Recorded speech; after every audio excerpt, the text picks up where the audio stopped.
우리는 계속적으로 로마서 8장의 말씀을 보고 있고요. 로마서가 성경의 다이아몬드라고 한다면 그 다이아몬드에서 가장 빛나고 반짝거리는 부분이 로마서 8장이라고 했습니다. 그것은 이 안에 복음에 너무나도 중요한 핵심적인 내용이 담겨져 있기 때문에 그렇죠. 그래서 우리가 계속적으로 몇 주에 걸쳐서 지금 로마서 8장의 말씀을 보고 있습니다. 오늘과 다음 주까지 우리가 다음 주에 이제 로마서 8장이 끝납니다. 이 말씀을 통하여 우리가 더욱더 하나님의 진리 위에 든든히 세워지는 그런 시간 되기를 소망합니다. 여러분, 인간은 대단한 것 같아요. 겉으로 보기에는 너무나도 대단한 것처럼 보이지만 사실은 너무나도 연약한 존재입니다. 19세기 초 전 유럽을 정복하고 유럽인들을 열광 가운데 들어가게 했던 프랑스의 나폴레옹은 너무나도 초인적인 일화를 많이 남긴 대단한 사람이죠. 위대한 인물입니다. 그러나 그가 하루 일과를 마치고 집에 돌아왔을 때는 자신 안에 있는 그 외로움과 고독감으로 말미암아 자신의 아내 조세핀의 무릎을 붙잡고 엉엉 울었다라고 말합니다. 겉으로 보면은 진짜 의지의 화신처럼 보였지만 그는 사실은 의지할 곳을 찾는 너무나도 연약한 그런 인간이었다라는 것이죠. 아무리 대단해 보이는 사람이라 할지라도 그 안에는 자신이 절대로 해결할 수 없는 이러한 문제로 인하여 굉장히 아파하고 힘들어하는 것이 인간입니다. 이것이 인간의 모습이에요. 그래서 성경은 그러한 인간을 뭘로 비유하고 있냐면 바로 질그릇으로 비유하고 있습니다. 그러니까 진흙으로 만든 그릇과 같다라는 거죠. 그 정도로 깨지기 쉽고 연약한 존재라는 것입니다. 사실 인간의 이 재료 자체가 흙이에요. 그렇죠? 하나님이 흙을 빚어 육신을 만드시고 그 코에 생기를 불어 생명이 되게 하셨습니다. 그러니까 육신이 너무나도 연약합니다. 하지만 인간이 범죄하기 전에는 하나님과 늘 함께 했을 때는 사실 이 연약함이 큰 문제가 되지는 않았어요. 왜냐하면 오히려 그 연약함이 하나님을 더 의지하게 됐고 그러는 가운데 하나님의 능력, 전능하신 하나님의 능력이 우리의 연약함을 통하여 더 강하게 드러났기 때문에 하나님의 완벽한 보호하심 가운데 있었거든요. 그렇기 때문에 비록 연약했지만 실질적으로 범죄하기 전에 우리의 인간의 모습은 전혀 연약한 그러한 상태가 아니었다라는 것이죠. 오히려 하나님의 능력 가운데 더욱더 완벽한 보호를 받고 더 강한 그런 모습이었어요. 그러나 죄로 인하여 우리의 영혼이 파괴되고 우리의 마음이 손상되는 가운데 우리의 육신까지도 연약한 존재로 전락해 버리게 된 것이죠. 그로 인하여 사고와 병으로 인하여 우리의 몸이 망가지게 되고 여러 가지 사건과 상황과 환경 때문에 우리의 마음 역시도 무너져 내릴 수밖에 없는 그렇게 영육간에 너무나도 연약한 존재로 전락해 버린 것입니다. 왜요? 범죄함으로 말이에요. 이것이 인간의 실제예요. 너무나도 연약한 존재입니다. 그런데 오늘 바울은요, 인간만 이렇게 연약한가? 그것이 아니라 눈에 보이는 피조 세계 역시도 너무나도 연약하다라고 얘기하고 있습니다. 그래서 피조물이 탄식한대요. 오늘 22절의 말씀에 보니까 이렇게 얘기하고 있죠. 피조물이 다 이제까지 함께 탄식하며 함께 고통을 겪고 있는 것을 우리가 아느니라. 이 땅에는 모든 자연 만물이 지금 고통 중에 괴로워하며 신음하며 탄식한대요. 왜 피조물이 이렇게 탄식하고 괴로워하고 고통 가운데 있을까요? 왜 이렇게 연약해졌을까요? 성경은 그것이 바로 인간의 죄 때문에 그렇다라고 말하고 있어요. 원래는 그렇지 않아요. 근데 인간이 범죄함으로 말미암아 이 피조 세계가 너무나도 연약해졌고 고통 가운데 신음하며 탄식하게 되었다라고 말하고 있죠. 그러니까 눈에 보이는 이 연약함, 나약함의 모습에 그 원인이 실제로는 인간의 영적인 문제로부터 비롯되었다라고 바울은 얘기하고 있어요. 원래 이 세상은 너무나도 아름다웠죠. 하나님이 창세기 1장에 보니까 이 세상을 창조하실 때 너무나도 아름답고 완벽하게 만드셨어요. 그래서 하나하나 창조하실 때마다 하나님이 뭐라고 하셨죠? 보시기에 좋았더라. 감탄하신 거예요. 완벽한 겁니다. 완전한 거예요. 완전하다는 것은 그 안에 강함도 들어있는 것이죠. 연약한 게 아니었어요. 너무나도 감탄할 수밖에 없는 완전하고 완벽한 그런 세상이었어요. 그런데 인간이 하나님이 먹지 말라는 선하게 알게 하는 나무를 열매의 실과를 따먹음으로 말미암아 하나님 앞에 범죄하였는데 그 범죄가 피조세계까지 영향을 미치게 된 것이죠. 그래서 창세기 3장 17절에 보니까 아담에게 이르시되 네가 네 아내의 말을 듣고 내가 네게 먹지 말라 한 나무의 열매를 먹었을즉 땅은 너로 말미암아 뭐 했다고요? 저주를 받고 너는 내 평생에 수고하여 그 소산을 먹으리라 라고 말씀하십니다. 바로 아담의 범죄로 말미암아 땅이 저주를 받았다는 것이죠. 너무나도 축복된 땅이었어요. 근데 인간의 범죄로 말미암아 저주를 받게 되는데 그 저주의 결과가 어떤가? 그 뒤에 나오는 18절 19절에 보니까 가시의 덤불과 엉겅퀴를 낸대요. 원래는 없었다는 것이죠. 이 땅에 가시덤과 엉겅퀴를 냈고요. 사람이 수고하고 땀을 열심히 흘려야지만 겨우 소산을 먹게 되었다라는 거예요. 그러니까 원래는 이 땅 가운데 씨가 떨어져서 심겨지면 거의 저절로 자랄 정도예요. 그렇게 인간이 수고하지 않아도 땀을 그렇게 많이 흐르지 않아도 이 땅이 너무나도 축복된 땅이기 때문에 너무나도 많은 결실을 맺을 수 있었다는 것이죠. 저와 여러분이 일을 이렇게까지 힘들게 일을 하지 않아도 범죄하기 전에는 너무나도 행복하게 그렇게 편안하게 살 수 있었다는 거예요.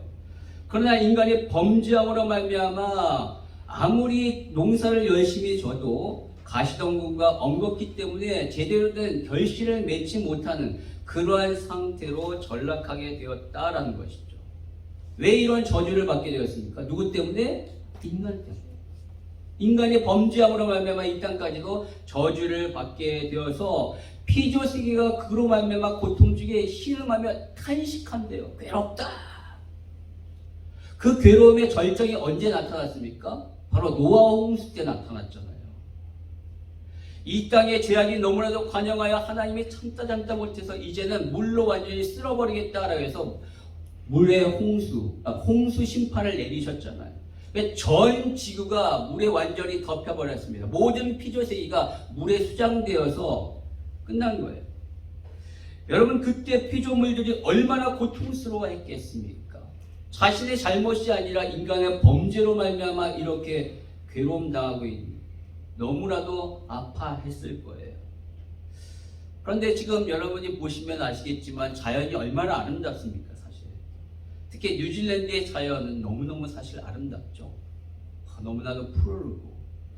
제가 미국에도 있어봤지만, 그러니까 미국 서부 쪽에는 사실 사막 기후이기 때문에 이렇게 푸르지는 않습니다. 근데 군데군데 이제 푸른 것도 있지만 굉장히 좋은 국립공원 같은 굉장히 너무나도 멋있지만 전체적으로 푸르지는 않아요. 사막 기후이기 때문에. 근데 이 뉴질랜드 같은 경우는 너무나도 푸르죠. 너무나도 풀밭이 온데 다 있어요. 특히 남섬은 제가 가보지 않았지만 어떤 갔다 오신 분 말로는 천국이다 이렇게 얘기할 정도로 말씀하시는데 언젠가는 꼭 가보려고 합니다. 그러니까 언젠가는 모르겠지만 어쨌든 간에 뉴질랜드가 그렇게 아름다운데 여러분 눈에 보이는 지금의 이 아름다운 모습은 사실은 홍수 이후에 완전히 파괴된 이후 형성된 아름다움이에요. 그렇기 때문에 홍수 이전의 아름다움은 어떠했을까요? 지금도 이렇게 아름다운데 그때는 지금 비교할 수 없을 정도의 상상을 초월할 정도의 아름다움이었을 거라는 거죠. 그렇지 않겠습니까? 한번 완전히 파괴된 상태에 형성된 아름다움. 그 아름다움이 마치 우리가 나중에 갈 천국의 아름다움이지 않을까요? 주님이 이 땅 가운데 이루실 그 새하늘과 새 땅의 그 아름다움이 되지 않을까요? 여러분 그 땅, 그 천국을 기대하십니까? 예. 대단하십니다. 예, 기대합니다. 기대가 됩니다. 어쨌든 간에 이 세상이, 이 피조세계가 인간의 범죄로 말미암아 그렇게 망가지고 파괴되어 고통 중에 신음하고 있다는 거예요. 근데 시간이 가면 갈수록 그 고통은 더해가고 있어요. 그렇죠? 인간의 탐욕과 욕심 때문에 세상은 더욱더 파괴되어 가고 있습니다. 지구는 병들어 가고 있고 언젠가는 우리가 손을 쓰지 못할 정도의 너무나도 심각한 상태까지 갈 거예요. 지구온난화는 점점 더 심해져서 이제 북극은 없어질 것이다 라고 얘기를 합니다. 그러면 빙하가 다 녹죠. 빙하가 녹으면 해수면이 올라가는 가운데 섬들이 사라질 것이고 심지어 낮은 곳에 있는 나라들도 다 없어질 거예요. 그런 심각한 상태가 벌어질 겁니다. 그리고 대기오염과 수질오염으로 인하여 결국 인간이 고통받고 생태계 파괴로 인하여 곳곳에서 자연재난과 재난이 일어나고 있지 않습니까? 모든 인간의 죄 때문에 벌어지고 있는 거예요. 그렇기 때문에 피조물이 탄식하고 있습니다. 그런데 이 피조물의 탄식은 단순한 지금의 고통과 현실의 괴로움 가운데 울부짖는 탄식이 아니라 오늘 성경에 보니까 바울이 그들이 뭔가를 바라고 고대하는 가운데 하는 탄식이래요. 뭘 바랄까요? 회복에 대한 바람이죠. 언젠가 분명히 이 땅이 회복될 것이다라는 간절한 바람 가운데 탄식이래요. 그 회복이 어떻게 이루어지는가? 오늘 19절의 말씀에 보니까 피조물이 고대하는 말은 하나님의 아들들이 나타나는 것이니 21절에 그 바라는 것은 피조물이 바라는데 피조물도 썩어짐의 종로로 던져서 해방되어 하나님의 자녀들의 영광의 자유에 이르는 것이니라. 그들이 바라고 고대하는 것이 있는데 그것이 뭔가 하나님의 아들이 이 땅 가운데 나타나고 그들이 영광의 자유에 이르는 것이다 라고 말하고 있습니다. 무슨 말인가? 이 땅에 구원받는 자들이 생겨나고 그들이 많아지면서 결국 그들이 영광의 자유라는 것은 뭐냐면 바로 죄로부터의 완전한 속량 벗어남을 말하는 거예요. 그때를 기다린다는 거예요. 그 날이 올 것을 이 피조물들이 소망하고 있다는 거예요. 아니 우리 자체의 회복이 아니라 인간들의 회복을 기다리고 있대요. 피조물이. 왜 그렇죠? 아니, 그 날이 언제일까요? 우리가 죄로부터 완전히 벗어나는 속량되는 그 날이 언제일까요? 바로 우리 주 예수 그리스도께서 이 땅에 다시 오실 때, 재림 때 완전히 벗어나는 거예요.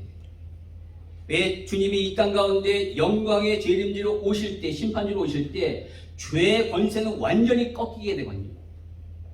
그때 연약한 육체를 가지고 있었던, 그래서 죄에 인하여 늘 유혹받고 넘어졌던 그 육신을 가졌던 우리 역시도 이제 죄의 권세가 완전히 깨어졌기 때문에 그 죄로부터 완전히 해방되게 됩니다. 주님이 오실 때 완전히 해방되는 그날을 이 피조 세계들이 고대하고 있대요. 왜 그럴까요? 왜냐하면 자신들의 고통의 탄식의 원인이 누구로부터 왔기 때문에? 인간으로부터 왔기 때문에. 인간이 범죄함으로부터 왔기 때문에 그 인간의 범죄 죄사함이 완전히 해결될 그 순간에 자신들도 완전히 해방되는 거예요. 완전히 회복되는 거예요. 그러니까 그들의 나타난 현상의 원인이 영적 문제였기 때문에 인간의 영적 문제가 완전히 해결될 때 자신들의 나타난 그 현상의 고통도 해결될 수 있기 때문에 지금 피조세계가 주님의 재림을 기대하고 악망하고 고대하고 있다는 겁니다. 여러분 무슨 말인지 아시겠죠? 그런데 오늘 바울은 이러한 인간의 연약함과 피조세계의 연약함뿐만 아니라 더불어 성도의 연약함을 얘기하고 있어요. 그래서 성도가 탄식한대요. 오늘 23절의 말씀을 보니까 그뿐 아니라 또한 우리 곧 성령의 처음 있는 열매를 받은 우리까지도 구원받은 우리까지도 서로 탄식하여 양자될 것 곧 우리의 몸의 속량을 기다리느니라 라고 말하고 있습니다. 성령을 받아 구원받은 우리 역시도 탄식한데 왜 그럴까요? 구원받았지만 연약한 육체를 가지고 있기 때문에 죄에 대하여 너무나도 쉽게 넘어질 수밖에 없는 죄성을 가지고 있는 이 육체 때문에 괴로워서 탄식할 수밖에 없는 거죠. 우리가 예수를 믿어 구원받았습니다. 근데 그 구원은 사실 법적인 측면에서의 구원이에요. 하나님이 우리를 의롭다 칭하셨어요. 사실 우리는 의롭지 않지만 하나님이 그렇게 법적으로 의롭게 칭하셨기 때문에 이제 구원받은 의롭게 된 우리를 어떤 누구도 소송할 수 없고 보수할 수 없고 우리가 받은 그 구원을 무효화시킬 수 없고 그것을 빼앗아갈 수 없습니다. 하나님이 법적으로 완전히 선언하시기 때문에. 아니 다른 사람이 선언했다면 몰라도 하나님이 선언하셨는데 어떤 누가 하나님을 이길 수 있겠어요. 따라서 우리는 구원받았어요. 법적으로 완전히. 그리고 그 능력이 그 효력이 우리 안에 들어와 있습니다. 문제는 이제는 우리가 그 아래에 있는 법적 효력과 능력 안에 있는 그 구원의 축복과 능력을 실질적으로 누려야 하는데 사실 누리지 못하고 있다는 것이죠. 왜요? 연약한 육체, 죄에 대한 너무나 쉽게 넘어질 수밖에 없는 죄성을 가진 이 육체 때문에 너무나도 쉽게 죄와 타협하여서 그 아래에 있는 놀라운 구원의 축복과 능력을 누리지 못해요. 하나님의 자녀임에도 불구하고 실질적으로 마귀의 자녀처럼 살잖아요. 하늘의 시민권자임에도 불구하고 마치 이 땅에 영원히 살 세상 사람들처럼 살고 있는 것이 저와 여러분의 삶의 모습 아닙니까? 그것 때문에 우리가 갈등하고 고민하고 있는 거예요. 바울이 그래서 로마서 7장에서 그것을 처절하게 얘기하고 있잖아요. 내 안에 이 두 싸움이 있다. 나는 하나님의 법을 따르고 싶지만 내 삶의 모습을 보니까 죄의 법을 따르고 있구나. 나는 선을 추구하고 싶지만 실제로는 악을 행하고 있구나. 이것 때문에 너무나도 괴롭고 힘들다. 그의 탄식이 곧 저와 여러분의 탄식 아닐까요? 성도의 탄식이라는 거죠. 그러나 여러분 이 탄식 역시 지금의 현재 고통과 괴로움만을 향한 그것만 괴로워하는 탄식에 머무는 것이 아니라 오늘 바울이 보니까 이 성도의 탄식 안에는 분명히 회복할 것에 대한 기대를 품고 하는 탄식이라는 거예요. 언제 회복될까요? 우리 주 예수 그리스도께서 다시 오실 때, 재림하실 때 우리의 탄식은 완전히 없어지고 해결된다. 왜요? 주님이 이 땅 가운데 오셔서 죄의 권세를 완전히 해결하시고 결박하시고 연약한 우리를 죄로부터 완전히 벗어나게 하시고 오늘 23절에 얘기하고 있죠. 우리의 몸의 속량, 즉 몸의 속량, 이 연약한 육체, 죄성을 가지고 있는 육체가 죄로부터 완전히 속량, 벗어나는 그때 우리 안에 완전한 해방이 이거죠. 해결이 이루어진다는 거죠. 따라서 저와 여러분 역시도 누구를 기다립니까? 예수님을 기다리는 거예요. 주님의 재림을 기다려요. 성도는 주님의 재림을 기다려요. 왜요? 완전히 해방되니까. 우리의 구원이 완전히 이루어지고 완전히 죄로부터 해방되어 영원한 자유를, 진정한 자유를 누릴 수 있으니까요. 여러분 그러한 주님의 재림을 기다리십니까? 아니 좀 그래도 이 세상이 좀 재밌는 거 너무나도 조금 더 즐기다가 주님 나중에 마지막 안 될까요? 사실 우리의 근본적인 숨길 수 없는 그런 마음이 있지 않을까요? 저도 가끔가다 그럴 때가 있거든요. 네. 몸이 너무 아프면 빨리 왔으면 좋겠어요. 그게 뭐 안 되면 빨리 주님 오셨으면 좋겠어요. 그런데 좀 뭔가 잘 되고 좀 뭔가 행복하면 아니 좀 더 있다가 오시면 안 될까요? 그런 마음 들잖아요. 근데 그것이 사실 우리 안에 있는 죄성이라는 것이죠. 진정으로 구원받고 그 완전한 해방의 날에 그것을 진짜로 안다면 고대할 수밖에 없는 거죠. 내 주님이 오셨을 때 그때 영광은 이 땅에 우리가 즐기는 그 영광과 너무 비교할 수 없대요. 비교할 수 없대요. 주님을 만나는 그 영광, 주님을 보는 그 영광, 주님 안에 들어가는 영광, 주님의 품에 들어가는 영광, 주님과 함께하는 영광, 주님의 나라에 들어가는 그 영광은 이 땅의 어떠한 것으로도 비교할 수 없는 완전하고 완벽한 영광이라는 거죠. 그것을 안다면 우리는 그날을 소망하게 되는 것입니다. 저와 여러분이 알기를 원합니다.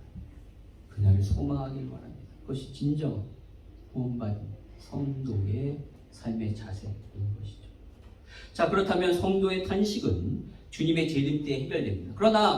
그렇다면 문제는 주님이 재림하실 때까지 성도는 계속적으로 이렇게 탄식하며 고통 가운데 있어야 하는가? 아니라는 거예요. 오늘 바울은 뭐라고 하냐면 연약한 이러한 성도를 위하여, 탄식하는 성도를 위하여 돕는 분이 있다라고 말씀하십니다. 그분이 누구실까요? 성령입니다. 성령입니다. 오늘 바울은 그 성령님을 얘기하고 있는데, 여러분 로마서 8장은 바로 구원받은 자의 삶에 역사하시는 성령님의 역할에 대한 내용이라고 했습니다. 그러니까 7장까지는 바로 죄로 인하여 영원히 멸망받을 수밖에 없는 인간을 위하여 하나님이 구원을 계획하셨고, 그 계획을 예수님이 이 땅에 오셔서 구원을 이루셨으며, 이제 로마서 8장에서 그 구원을, 이루신 구원을 성도들의 삶에 적용시키시는 분이 있는데 그분이 성령님이시다라는 겁니다. 성령님이 우리의 삶에 들어오셔서 우리를 구원을 적용시키시고 구원의 삶을 살 수 있도록 하시는 거예요. 따라서 우리 안에 성령님이 안 계신다, 내 안에 성령님이 안 계신다라는 사람은 구원받은 자가 아닌 것이죠. 근데 내 안에 계신 성령님이 지금 뭘 하시는가? 우리 안에서 우리를 도와주고 계신대요. 너무너무 연약하여 고통 중에 신음하고 있는 이 성도를 위하여 우리 성령님은 도와주신대요. 여러분 26절 같이 한번 읽어보겠습니다. 시작. 이와 같이 성령도 우리 연약함을 도우시나니 우리는 마땅히 기도할 바를 알지 못하나 우리 성령이 말할 수 없는 탄식으로 우리를 위하여 친히 간구하시느니라. 아멘. 우리를 도와주십니다. 연약한 우리를 누가 도와주신대요? 성령님이 도와주신대요. 단지 구원받는 차원에서 머무는 것이 아니라 이 어려운 세상 가운데, 고통 중에 있는 세상 가운데 성도들을 도와주신대요. 우리를 고와 같이 버리시 아니하시고 하나님이 성령을 보내주셔서 우리를 케어하시고 우리를 지금도 도와주고 계신대요. 그렇기 때문에 사실 우리가 이 땅 가운데 살 수 있는 것입니다. 여러분, 내가 내 혼자 내 힘으로 이 땅 가운데 살아야 한다면 우리는 제대로 살 수 없어요. 이 땅에 위험한 것이 얼마나 많습니까? 이 땅 가운데 얼마나 유혹이 너무나도 많습니까? 우리는 넘어질 수밖에 없는 그러한 상황과 환경 가운데 노출되어 있기 때문에 우리가 그래도 온전히 이렇게 살 수 있는 것은 우리 안에 계신 성령님의 도와주심 때문에, 그 성령님이 우리의 육신의 행실을 죽이고 그래도 하나님 앞에 거룩할 수 있도록 나아가게 만드시기 때문에 우리가 점점 더 성화될 수 있는 거예요. 저는 이러한 성령님이 계신다는 것이 얼마나 감사한지 몰라요. 성령님이 내 안에 들어와서 나를 지금도 연약하여 넘어질 수밖에 없는 나를 지금도 계속적으로 24시간 도와주고 계신다는 것 때문에 너무나도 감사해요. 그러나 여러분, 사실 이것을 전혀 모르는 사람도 있습니다. 구원받은 것 같지만 전혀 내 안에 성령님이 계시는지, 그 성령님이 나를 도와주시는지조차도 모르고 있는 사람들이 있다는 거죠. 그런 사람은 결국 성령의 인도함을 받지 못해요. 그러나 정말로 깨어있어서 조금이라도 민감하면 성령이 내 안에 지금도 나와 함께 하시고 나를 위로하시고 도와주시고 나를 싸매주시고 치료하고 계신다는 사실을 안다면 힘이 생기죠. 그렇게 힘이 생기면 어려운 가운데서도 벌떡벌떡 일어날 수 있고요. 그리고 소망이 생기고 기쁨이 넘치고 신앙생활이 재밌는 거예요. 그런데 그것을 모르면 신앙생활이 하나도 재미가 없죠. 어려운 가운데 그냥 완전히 노출되어서 그냥 괴로울 수밖에 없는 것입니다. 저는 우리 모든 성도님들이 영적으로 깨어있어서 성령님이 민감했으면 좋겠어요. 그래서 성령님이 여러분을 지금 어떻게 도와주고 계십니까? 그 성령님의 도와주심을 느끼고 경험하고 체험하고 그것을 알지를 원합니다. 그러면 힘이 생기는 거예요. 신앙생활이 재밌어지는 것이죠. 우리 모든 성도님들이 그렇게 되기를 소망합니다. 그렇다면 성령님은 지금 우리를 도와주신대요. 어떻게 도와주실까요? 구원받은 자를. 구원받은 연약한, 우리의 어떠한 연약함을 지금 성령님이 도와주실까요? 바로 기도해 주신대요. 기도로 도와주신대요. 우리를 중보하신다라고 말씀하십니다. 오늘 26절에 보니까 우리의 연약함, 이와 같이 성령도 우리의 연약함을 도우시나니 우리는 마땅히 기도할 바를 알지 못한다. 우리가 너무나도 연약하기 때문에 우리는 기도해야 돼요. 그러나 우리가 어떻게 기도해야 될지, 무슨 내용으로 기도할지조차도 알지 못해요. 너무나도 연약하기 때문에. 그러한 우리를 위하여 성령님은 말할 수 없는 탄식으로 우리를 위하여 지금 친히 간구하신대요. 우리를 위하여 기도하신대요. 중보하신대요. 우리 안에 계신 성령님이 그렇게 기도하고 계신답니다. 말할 수 없는 탄식. 성령님이 탄식한대네요. 성령님도 탄식하나?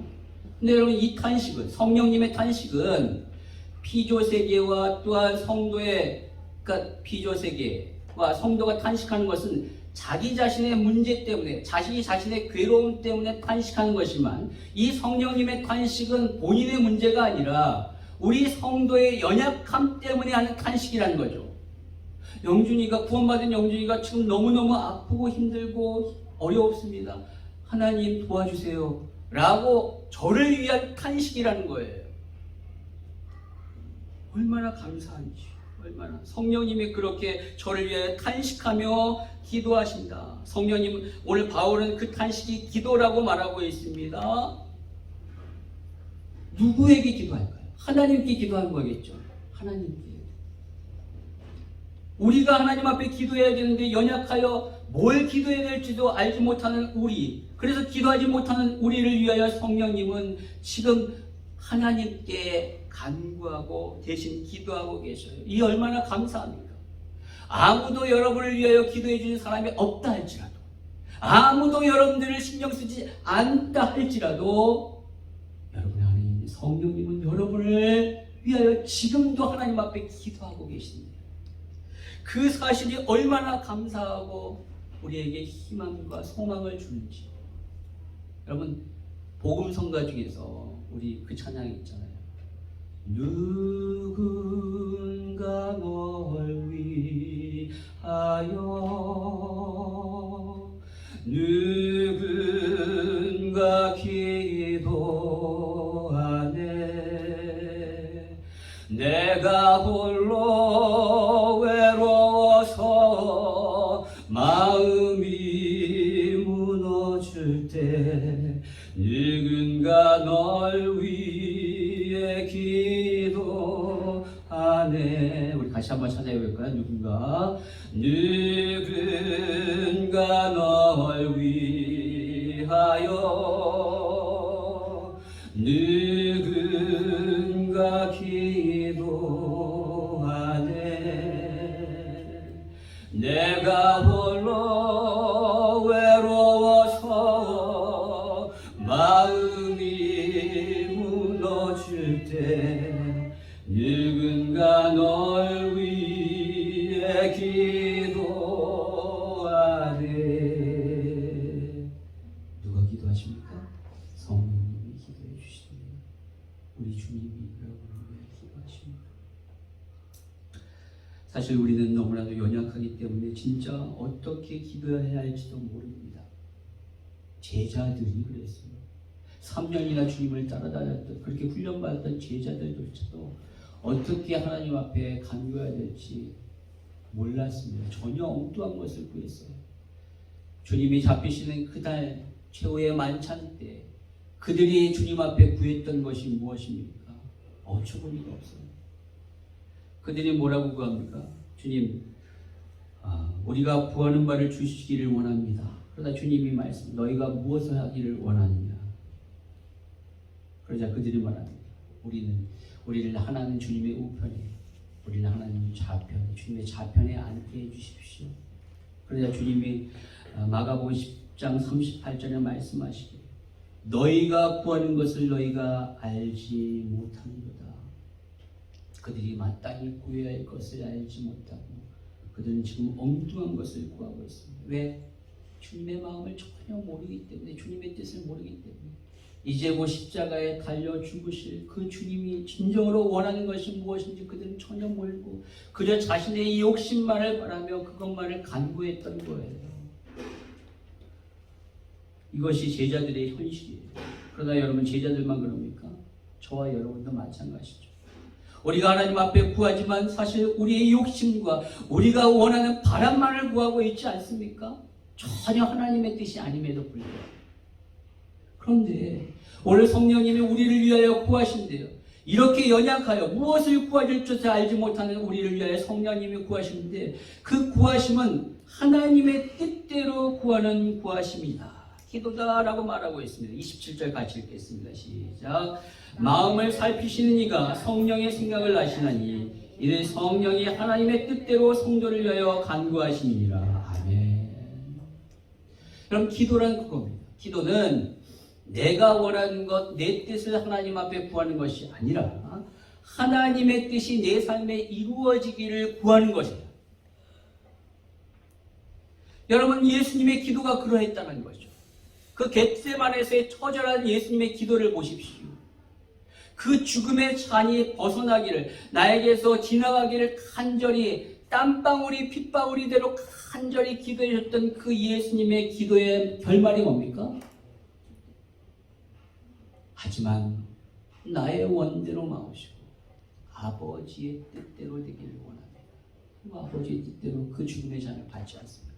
너무 고통스러워 안 받기를 원했지만 결국 하나님의 뜻을 따랐어요. 그 기도 가운데. 그것이 기도죠. 그것이 기도예요. 내 뜻이 아니라 하나님의 뜻을 알고 그 뜻대로 따라가는 것. 여러분, 그 한나의 기도가 사실 그럽니다. 한나의 기도가 그래요. 한나가 어땠죠? 한나가 자녀가 없어서 분인나로부터 너무나도 많은 서러움을 당했어요. 세컨드 분인나가 걔는 자식이 있으니까, 한나가 첫째인데, 첫째 부인인데 자식이 없으니까 아이고 자식도 없네, 아이고 막 그렇게 힐나라고 비난했거든요.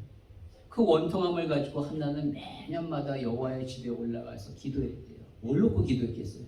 아들 좀 달라고. 하나님 제발 아들 좀 줘서 제 원통함 좀 해결해 달라고 그렇게 기도했다는 거죠. 그런데 어느 날 한나의 기도가 달라집니다. 사무엘상 1장 11절에 보니까 선하여 이르되 만군의 여호와여, 만일 주의 여종의 고통을 돌아보시고 나를 기억하사 주의 여종을 잊지 아니하시고 주의 여종에게 아들을 주시면 내가 그의 평생의 그를 여호와께 드리고 삭도를 그의 머리에 대지 아니하겠나이다 라고 말합니다. 예전에는 아들을 달라고만 기도했는데 이번에는 그 아들을 하나님이 주시면 그 아들을 평생도록 나시린으로 하나님 앞에 바치겠다라는 거예요. 내용이 달라졌어요. 왜 달라졌을까요? 바로 한나가 하나님의 뜻을 발견한 거예요.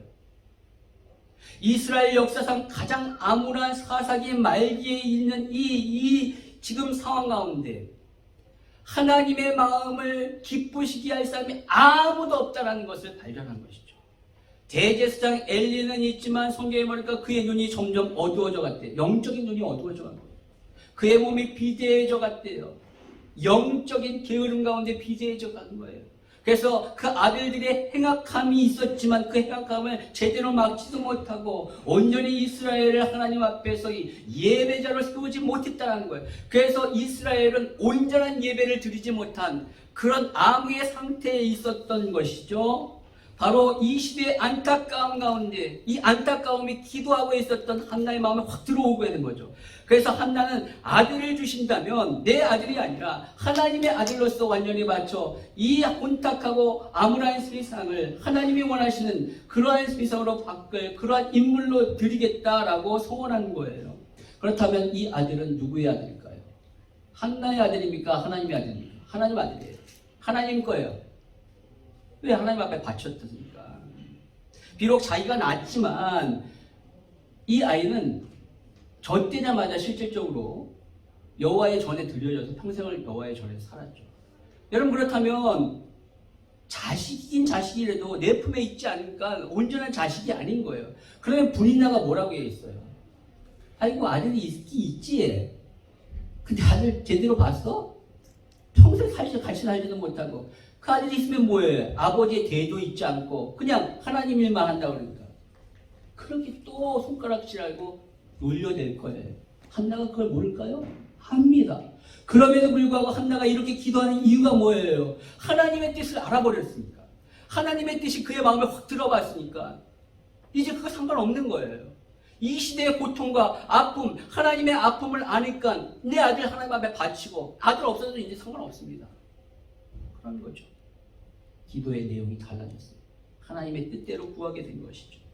자신 안에 있었던 아들에 대한 욕심과 욕망 버리게 되고 하나님의 뜻을 받아 그 뜻대로 간구했더니만 어떻게 됩니까? 하나님 응답하셨어요. 아들을 주셨습니다. 그 아들 젖될 때마다 여호와의 절에 드렸어요. 그 아들이 엘리의 대사장 밑에서 자라면서 하나님의 음성을 듣습니다. 애가 그가 누구죠? 사무엘입니다. 성경의 유일한 삼중직을 담당했던 마지막 사사 제사장 첫 번째 선지자로서 위대한 인물이 탄생하게 된 것이죠. 기도는요, 내 힘을 빼는 거예요. 내 안에 있는 욕심, 내 안에 있는 야망, 내 안에 있는 바램들을 다 빼서 힘을 다 빼는 거예요. 기도는 다 그래요. 그래서 이 기도를 오래 하는 이유도 그거죠. 처음에는 내 걸 가지고 막 구하다가 막 간구하다 보면 그냥 다 그런 것들이 하나님 앞에 아무 의미가 없구나. 하나씩 내려놓게 되고 떠나보내게 되고 힘이 다 빠지는 거예요. 다 빠지는 거예요. 그리고 그 안에 뭘 받아들인 거죠? 하나님의 뜻을 받아들인 거예요. 하나님의 뜻을 받아들여 하나님의 뜻대로 내 삶에 이루어지기를 구하는 것. 그것이 기도죠. 기도예요. 따라서 진정으로 기도하는 자는 절대로 교만할 수 없어요. 겸손하게 됩니다. 기도를 하면 할수록 내 안에 더러움이 발견되고 내 안에 야망과 욕망이 발견되니까 더욱더 낮아지고 겸손해져서 더욱더 부드러워지는 것이죠. 기도를 많이 했다고 교만해지고 잘못된 기도, 겸손해지고 더욱더 부드러워지고 낮아지는 자가 진정으로 기도하는 자입니다.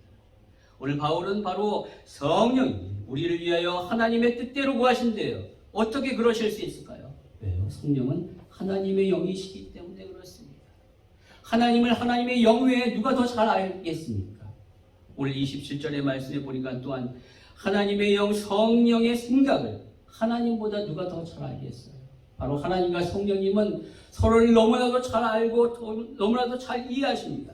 그러한 하나님이 우리를 위하여 성령을 보내주셨고 그 성령님이 지금도 우리를 위하여 하나님의 뜻대로 구하고 계신데요. 그렇기 때문에 저와 여러분이 지금도 그래도 살고 있는 거예요. 성령이 하나님의 뜻대로 구하고 계시니까. 나는 엉뚱한 거 구하고 있는데, 나는 내 욕심대로 구하고 있는데 성령님이 하나님의 뜻대로 나를 위하여 기도하고 계시니까 그래서 살고 있는 거예요. 여러분, 그 말은 뭐냐? 다른 말로 말하면 이런 거. 우리가 성령님의 기도에 빚을 지고 살고 있다는 의미와 같은 거죠. 성령님이 지금 계속 기도하고 계십니다. 내가 나를 위하여 진정으로 기도해야 되고 하나님 뜻대로 기도해야 되는데 제대로 기도하지 못하는데 누군가 성령님이 나를 위하여 지금도 계속적으로 하나님 뜻대로 구하고 있으니까 그분께 빚지고 있는 거예요. 저와 여러분은 분명히 예수님께 빚진 자예요. 예수님의 사랑에 빚진 자입니다. 그렇기 때문에 바울은 사랑에 빚진 우리가 그 빚을 갚기 위하여 다른 사람에게 사랑을 베풀라라고 말했잖아요. 그와 똑같습니다. 우리가 성령님에 의해서 지금 기도의 빚을 지고 있다면, 성령님 때문에 기도의 빚을 진 자로서 살고 있다면 어떻게 해야 될까요? 다른 사람을 위하여 기도해야 돼요. 그 빚을 갚으려면. 똑같습니다. 하나님이 여러분에게 사람을 붙여주셨을 거예요. 그렇죠? 여러분의 자녀, 여러분 가족. 왜요? 기도하라. 기도의 빚진 자로서 살라. 그들을 위하여 중보하십시오. 성령이 우리를 위하여 중보하고 계시다. 저와 여러분도 그렇게 중보하십시오. 그것이 우리의 사명입니다. 기도의 빚진 자로서 그렇게 살아가야 하는 것이죠. 문제는 내가 잘못 구하는 거 아니에요. 내 욕심대로 또 내 아지를 위하여. 그럴 수 있어요. 내 자식을 놓고 내가 원하는 대로, 내가 바라는 대로 막 구할 수 있어요. 근데 중요한 것은 염려하지 마세요. 잘못 구할 수 있어요. 연약한 육체이기 때문에. 근데 누가 우리를 위하여 바르게 기도하고 계신다고요? 성령님이 기도하신다니까요. 그러니까 그 성령님이 우리가 기도하지만 혹 내 욕심대로 구한다 할지라도 성령님이 기도하고 계시고 그 성령님이 내가 기도할 때 나의 생각과 마음을 교정하여 바르게 잡아주실 거예요. 분명히. 예. 문제는 우리가 기도를 안 한다는 것이 문제지. 잘못된 기도를 할까봐 두려워해서 아예 기도를 안 하는 것 자체가 그게 큰 문제라는 거예요, 여러분. 두려워하지 마십시오. 기도하세요. 분명히 성령님이 지금도 하나님의 뜻대로 나를 위하여 구하시며 그분이 나의 기도의 방향을 잘 잡아주실 줄 믿습니다. 기도하셨으면 좋겠어요. 기도합시다. 그랬을 때 우리가 정말로 하나님 앞에서 기도의 빚진 자로서 살아갈 수 있는 것이죠. 여러분, 이번 한 주간도 기도하심으로 말미암아 성령님의 도우심, 그 인도를 받기를 원합니다. 기도할 때 성령님이 나를 위하여 뭘 위하여 기도하고 계신가를 알게 되고 그것이 하나님의 뜻이며 그 하나님의 뜻을 캐치하여 나 역시도 하나님 앞에 그것을 놓고 기도하게 돼요. 그 하나님 뜻대로 온전히 살아갈 수 있게 될 줄 믿습니다. 기도의 빚진 자로서 여러분에게 맡겨진 영혼을 위하여 기도하시고 중보하십시오. 그러면 여러분 그렇게 기도하실 때 성령님도 여러분처럼 그를 위하여 기도하실 거예요. 그가 변화될 것이고 그 하나님의 사랑으로 온전히 쓰어질 줄 믿습니다. 이번 한 주간 그렇게 성령의 인도함을 받고 기도로써 그 놀라운 영적인 기쁨을 맛본 저와 여러분이 되시길 주님의 이름으로 축원합니다.